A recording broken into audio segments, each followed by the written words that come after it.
Coba ingat, seandainya orang tua kita mulai sepuh, udah tua renta, apakah pernah ada adegan dalam kehidupan kita, kita membentak orang tua kita, sampai orang tua kita merasa ketakutan kepada anaknya sendiri. Orang tua kita nggak berani untuk mengatakan keinginannya, ingin dibuatkan atau ingin dimasak, ingin dibelikan satu masakan kesukaan dia, saking takut dan saking kagetnya orang tua kita terhadap sikap kita yang pernah memarahi, membentak, bahkan kadang mencela orang tua kita.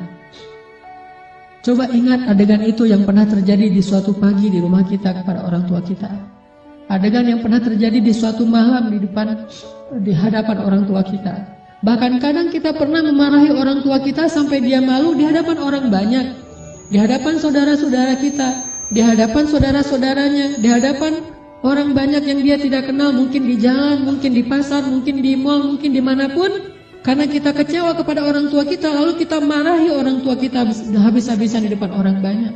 Sampai orang tua kita merasa sedih, kecewa, lalu merasa takut kepada anak yang dulu sering dia gendong, anak yang dulu dikecup keningnya. Tetapi ketika anak ini merasa sudah mampu, sudah punya segalanya dan orang tuanya dalam keadaan lemah, dengan sombong dia membentak orang tuanya, dengan sombong dia memarahi orang tuanya, tanpa pernah peduli dan tidak pernah lagi ingat bagaimana dulu dia diperlakukan oleh ayah ibunya.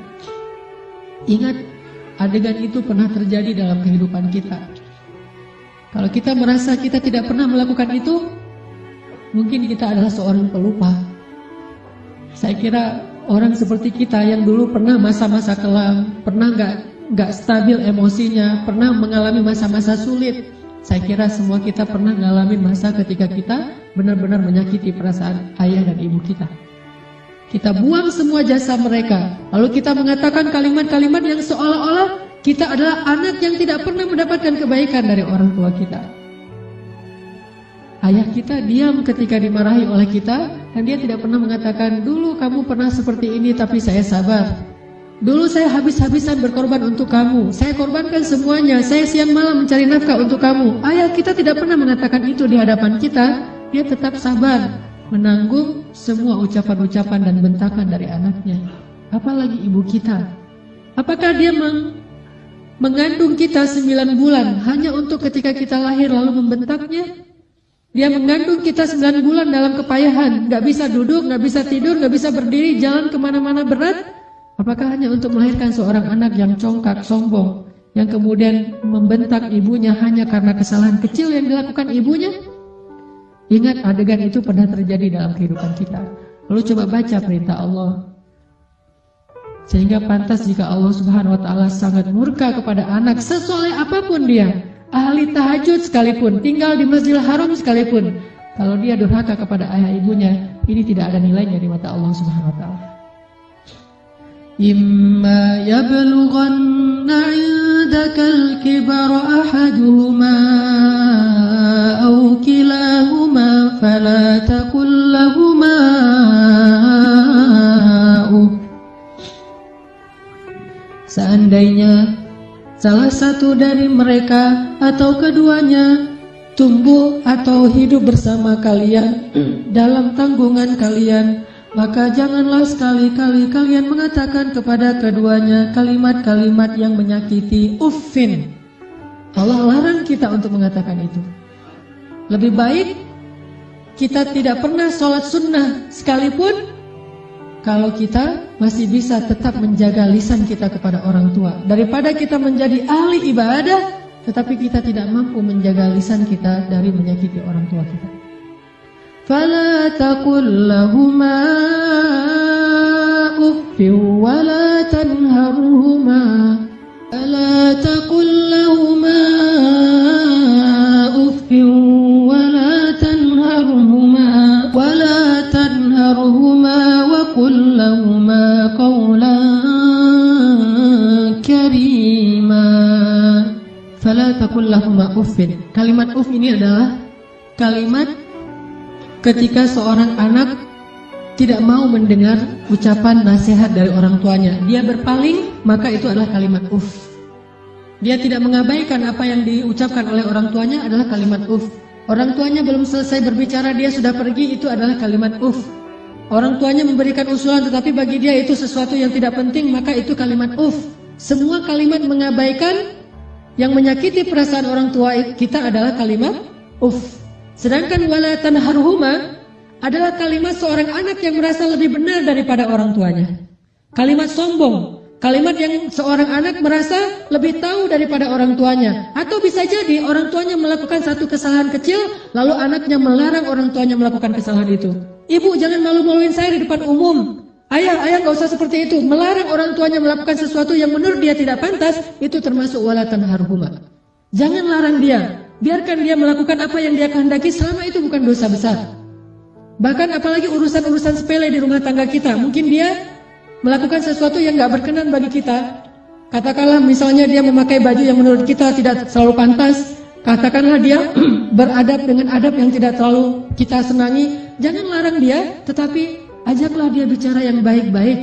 Jangan pernah melarang dia melakukan sesuatu yang membuat dia merasa disalahkan, yang membuat dia merasa sensitif, karena semua itu masuk wala tanharhuma. Terus apa yang harus kita lakukan? Wa qul lahuma qawlan karima. Katakan kepada keduanya ucapan yang karim, ucapan yang mulia. Bagaimana ucapan yang mulia? Disertai dengan senyum dari anaknya, dengan suara yang lemah lembut, dengan tetap menjaga perasaan orang tuanya. Itulah qaulan karimah. Tapi kalau kita mengucapkan kalimat yang paling benar sekalipun, bahkan tentang perintah Allah sekalipun, kita bilang kepada orang tua kita, atau kita larang orang tua kita dari berbuat satu kesalahan. Misalnya ibu kita membicarakan tentang orang lain, dia menggibah karena dia tidak paham bahwa itu dosa. Dia menggibah, dia tidak pernah ngaji seperti kita, karena gak punya waktu sebanyak kita, dia sibuk mengurus kita. Suatu saat dia menggibah tentang saudaranya, tentang keluarga, tentang orang lain. Maka jangan larang dia dengan cara yang membuat dia merasa sakit hati, membuat dia merasa tersinggung. Walaupun dia salah dan kita yang benar, kita mengatakan kalimat yang baik, yaitu kalimat yang ibu jangan menggibah orang lain, ibu itu dosa besar dan seterusnya, yang buat dia sedih, itu termasuk wala tanharhuma. Terus apa yang harus kita katakan? Katakan qaulan karima. Pilih kalimat yang paling baik, yang bahkan belum pernah kita ucapkan semasa hidup kita. Bahkan kepada pacar kita, istri kita, suami kita, orang yang paling kita cintai pun kita belum pernah katakan kalimat sebaik itu. Katakan itu kepada orang tua. Mereka lebih berhak dapat kalimat yang terbaik dari anaknya. Siapa suami kita sehingga kita memilih kata-kata yang paling santun untuknya, tapi kita tidak menyedekahkan kata-kata itu untuk orang tua kita? Siapa istri kita? Pengorbanan apa yang sudah diberikan istri kita? Dia hanya datang dalam kehidupan kita karena melihat situasi kita, melihat diri kita, melihat kepribadian kita, hasil dari perjuangan orang tua kita. Harta kita yang sudah mapan, pekerjaan kita yang sudah jelas, kemudian penampilan kita yang menarik, semua ini hasil pengorbanan orang tua kita, lalu istri kita mengambil manfaat darinya. Siapa dia untuk kita lebih dahulukan daripada ayah ibu kita? Apalagi orang yang bukan siapa-siapa dalam kehidupan kita, tidak ada hubungan apapun selain pertemanan, yang kemudian kita menyebutnya sebagai kekasih kita. Apakah dia lebih berhak mendapatkan qaulan karimah daripada ayah ibu kita? Makanya Allah mengatakan wa qul lahuma qaulan karimah. Selalu tersenyum ketika berbicara kepada orang tua kita, bahkan dalam kondisi ketika kita tidak nyaman perasaannya, dalam kondisi kecewa sekalipun, dalam kondisi tersinggung sekalipun, kita berhak untuk tersinggung, tetapi kita tidak berhak untuk mengekspresikannya di hadapan orang tua kita. Wajar manusia tersinggung, wajar manusia kecewa, tetapi kita tidak berhak sama sekali mengekspresikan kekecewaan itu di hadapan orang tua kita. Kenapa? Allah katakan wa qul lahuma qaulan karimah wa la tanharhuma. Jangan tunjukkan rasa tidak senang kalian kepada mereka. Apalagi kalau orang tua kita sudah mulai pikun, banyak kesalahan yang dia akan lakukan. Dia datang kepada kita punya budaya di keluarga bersama istri kita dan anak-anak kita. Dia datang dan melakukan hal-hal yang tidak sesuai dengan budaya di rumah kita. Kalau ayah kita seorang laki-laki yang perokok misalnya, maka dia merokok di sembarang tempat, lalu dia tidak pakai asbak, dia buang puntung rokoknya, atau mungkin debu dari rokok itu di mana-mana. Karena kita merasa bahwa rumah kita tidak punya budaya seperti ini, kita marah kepada orang tua kita. Tetap jangan marahi dia, wala tanharhuma. Jangan cela dia, jangan marahi dia, kata Allah SWT. Walaupun dia melakukan kesalahan sekalipun. Ibu kita juga demikian. Mungkin dia sering tersinggung dengan menantunya, yaitu pasangan kita, dengan suami kita, dengan istri kita. Tetap walaupun ibu kita yang salah, jangan kita menghardik dia, wala tanharhuma. Tetapi kita minta istri kita, suami kita untuk lebih bersabar kepada mertuanya. Walaupun yang salah adalah mertua. Itu yang Allah maksud wala tanharhuma. Jangan pernah, jangan abaikan apa yang dia ucapkan. Jangan cela dia walaupun dia berbuat kesalahan, tetapi wa qul lahuma qaulan karima. Ucapan yang paling baik yang sekali kita ucapkan membuat hati orang tua kita merasa bahagia dan senang. Orang tua kita memang kadang butuh nafkah dari anaknya, tetapi itu bukan yang terpenting bagi mereka. Memang kadang mereka telepon kita di akhir bulan meminta dikirimin uang, tetapi itu bukan yang inti dalam kehidupan mereka.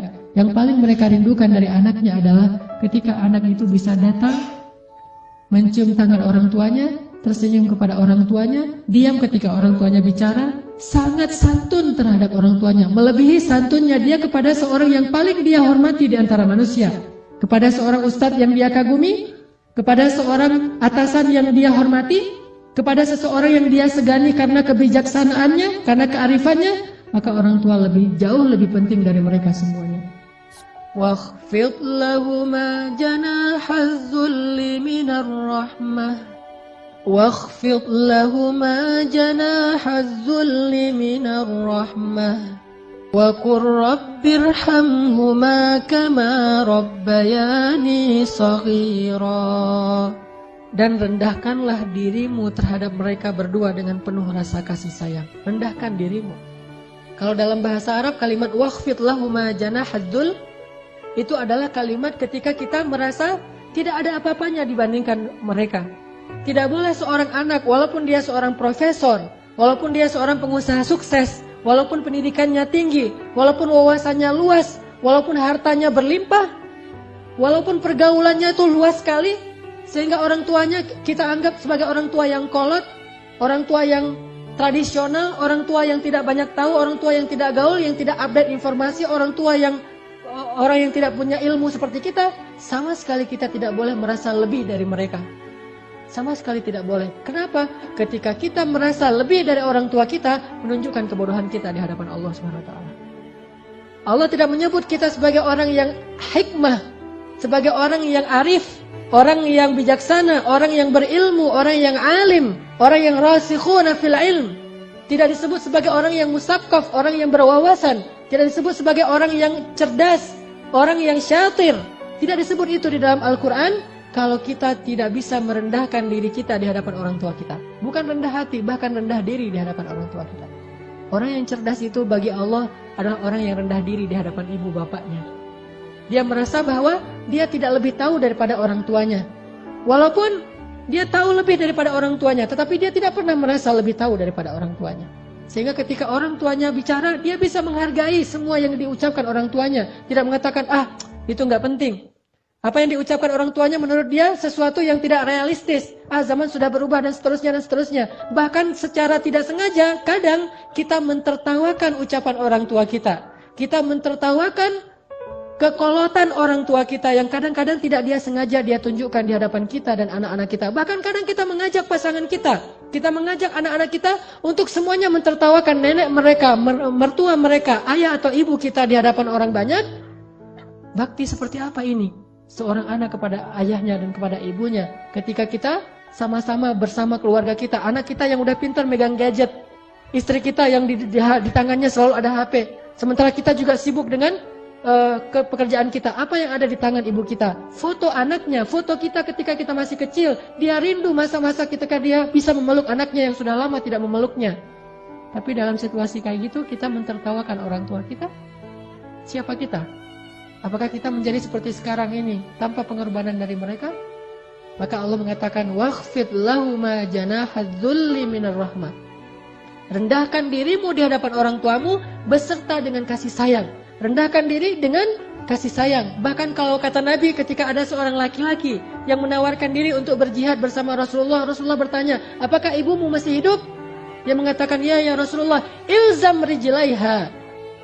Apa kalimatnya? Ilzam rijlaiha. Ilzam itu adalah terus menerus. Rijlai artinya dua kaki. Ha adalah perempuan. Maka terus meneruslah kamu seolah-olah berbakti kepada ibumu dengan kalimat terus meneruslah kamu mencium kaki orang tuamu atau ibumu. Disuruh cium kaki ibu kita oleh Rasulullah. Ilzam rijlaiha. Karena sesungguhnya di bawah kaki ibu kita, saking rendahnya surga di mata Allah dibandingkan seorang ibu, ternyata surga itu di bawah telapak kaki ibu. Ilzam rijlaiha kata Rasul. Bukan berjihad. Bagi kamu, khusus bagi sahabat ini tidak berlaku bagi yang lain, tetapi ini pelajaran tetap sunnah Nabi. Bukan jihad yang terpenting bagi dia, karena dia belum baik kepada ibunya. Bukan berdakwah kepada banyak manusia yang terpenting bagi dia amalannya. Bukan tahajud, bukan ibadah, bukan ke masjid setiap 5 waktu dalam sehari. Tetapi amalan yang paling penting bagi laki-laki ini adalah ilzam rijlai ummika. Maka ilzamlah, tunduklah kamu, dan selalulah kamu berada di kaki ibumu. Selalulah kamu berada di kaki ibumu. Gak pantas bahkan